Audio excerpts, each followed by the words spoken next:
وہ ایک بچہ آیا نا اپنی ماں کے لیے لباس لینے کے لیے، اور پہلے وہ گیا اپنے چچا کے پاس، اس کی ماں بیوہ تھی، اس کا لباس پھٹ گیا تھا، اور وہ اپنے چچا کے پاس گیا تو اس نے دتکار دیا۔ ماں نے اس کو روکا تھا، بیٹا نہ جانا، لیکن اس نے کہا کہ تیرے بدن کے اوپر جو لباس ہے وہ بھی پھٹ گیا اور جگہ جگہ سے جسم جھلک رہا ہے، تو میں اپنے چچا سے آپ کے لیے لباس لے کے آتا ہوں۔ پھر جو رویہ اس نے اختیار کیا تو واپس روتا ہوا آ رہا تھا، تو کسی نے راستے نے پوچھا کہ کیا ماجرا ہوا؟ اس نے کہا چچا کے پاس گیا تھا ماں کے لیے لباس لینے، اس نے تو لا کے بھیج دیا۔ اللہ اکبر۔ تو اس نے کہا کہ جا سین حرم میں محمد نام کا ایک شخص بیٹھا ہوا ہے، اگر تو اپنا دکھڑا اس کے سامنے پیش کرے تو وہ امید ہے تمہیں رد نہیں کریں گے، لیکن سن لے ان کا دین کوئی اور ہے۔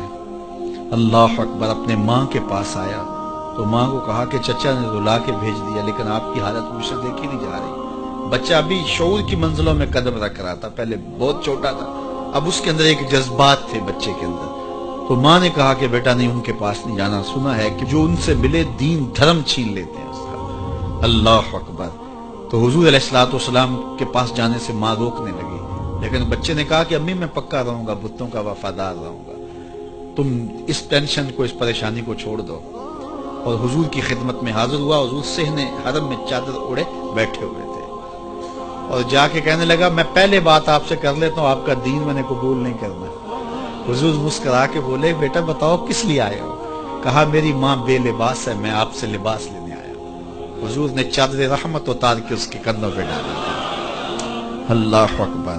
وہ واپس آ گیا اور ماں پر حضور کی چادر اڑائی۔ اللہ اکبر۔ اور ماں نے کہا کہ بیٹے اس نے اپنا دین تو نہیں تجھے دیا؟ کہا نہ، میں نے پہلے کہہ دیا تھا تیرے دین نہیں مانوں گا۔ ماں کہنے لگی پتر اس کا دین ماننا چاہیے، یہ جس نے رحمت کی چادر ہمارے سر پہ ڈال دی۔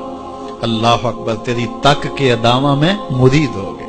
اس بوڑھی عورت کا قصہ بھی آپ نہیں بھول سکتے، جو گھر کا سامان باندھ کے اپنے دروازے پہ بیٹھی ہوئی تھی، اور اس نے سنا تھا مکے میں ایک جادوگر آیا ہے جسے ملتا ہے اس کا دین چھین لیتا ہے، کہیں ایسا نہ ہو کہ کہیں اس سے ملاقات ہو جائے اور وہ دین ہی میرا چھین لے، مجھے شہر چھوڑ دینا چاہیے۔ گھر کے تھڑے کے اوپر سامان باندھ کے بیٹھی ہے، حضور بھی گزرے، اس نے دیکھا تو کہا بھتیجے یہ سامان میرے سر پہ رکھ دے۔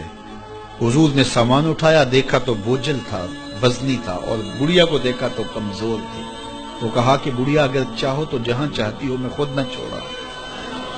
اس نے کہا اس سے بڑی مہربانی کیا ہوگی؟ حضور نے سامان اٹھایا ہوا ہے اور بڑھیا سے باتیں بھی کرتے جا رہے ہیں۔ تو بڑھیا کو کہا کیوں جا رہی ہے؟ اس نے کہا کہ سنا ہے یہاں ایک جادوگر ہے جو لوگوں کا دھرم لوٹ لیتا ہے، لوگوں کا دین لوٹ لیتا ہے۔ میں نے ساری زندگی بتوں سے وفا کی، میرے آباء و اجداد نے بتوں سے وفا کی ہے، میں چاہتی ہوں دین اجداد ہاتھ سے چھوٹ نہ جائے، آخر اس شہر میں رہتی ہوں کہیں مل نہ جائے۔ خیر حضور نے کچھ نہیں کہا، اس کا سامان نہیں پھینک دیا کہ ٹھیک ہے تم پھر جاؤ۔ سامان اس کا اٹھایا اور جہاں تک اس نے جانا تھا سامان پہنچایا، سامان سپرد کر کے واپس پلٹنے لگے۔ تو اس نے کہا بچے اپنا نام تو بتا دے، لوگ کہیں گے کہ مکہ چھوڑ آئی ہو تو بتاؤں گی ایک جادوگر کے دکھ سے چھوڑ آئی، تو وہ کتنا برا بھلا کہیں گے شہر مکہ کو کہ جس مکہ سے لوگ نقل مکانی کرنے پہ مجبور ہو گئے، تو میں انہیں یہ بھی بتاؤں گی کہ جس مکے میں جادوگر رہتا ہے اتنا اچھا نوجوان بھی رہتا ہے، تو تیرا نام لیا کروں گی، تیرے قصیدے پڑھا کروں گی۔ تو حضور علیہ السلام مسکرا پڑے، کہا بڑھیا جس جادوگر سے بھاگ کے آئی ہے وہ تیرے سامنے کھڑا ہے۔ اس نے کہا سچ سے آپ ہی محمد ہیں؟ حضور نے فرمایا نام میرا یہی ہے۔ تو اس نے کہا پھر آپ کا جادو میرے پہ چل گیا ہے۔